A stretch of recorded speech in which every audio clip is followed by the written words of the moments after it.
রাত্র অনুমান 10:30টার দিকে আমাদের কাছে একটা খবর ছিল যে ত্রিপুরা ইউনিভার্সিটি সংলগ্ন এলাকাতে কিছু ড্রাগস ব্রাউন সুগার কেনা বেচা হবে। তো সেই অনুযায়ী আমরা উৎপেতে বসি এবং যখনই ও আসে তখন ওর কাছে আমরা এই 3টা পেয়েছি, কিন্তু যার কাছে বিক্রি করতে এসেছিল তাকে আমরা মানে ঠিক টাইমিং মিলেনি, তার জন্য আমরা তাকেও পাইনি।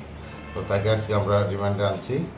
রিমান্ডে এনে জিজ্ঞাসাবাদ করে তার কাছে বিক্রি করার জন্য এসে আমরা তাদেরকে আজকে অ্যারেস্ট করার চেষ্টা করব।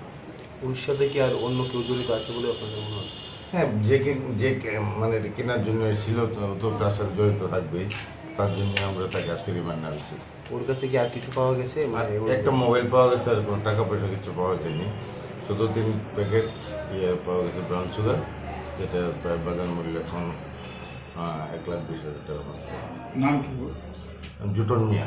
ও কি বিক্রি করতে পারছিল? ও বিক্রি করতে। ওর কাছে তো আরও থাকতে পারে, ওর মানে জিজ্ঞাসাবাদে কিছু পাওয়া গেছে? এখন পর্যন্ত কিছু পাওয়া গেছে না, তো আজকে রিমান্ডে আনছি। রিমান্ডে এনে আর জিজ্ঞাসাবাদ করবো। বাড়ি কোন জায়গা থেকে? বাড়ি ফুলতলি। আটক করা হয়েছে? আটক করে ত্রিপুরা ইউনিভার্সিটি সংলগ্ন এলাকাতে। কটার সময়? রাত্র 10:30, 10:30। কতদিন ধরে এই ব্যবসার সাথে জড়িত? ও তো অনেকদিন ধরে, কারণ আমার সোর্সের যে খবর অনেকদিন ধরে সে জড়িত, এবং তার সেই সোর্সের খবর অনুযায়ী তাকে ধরে।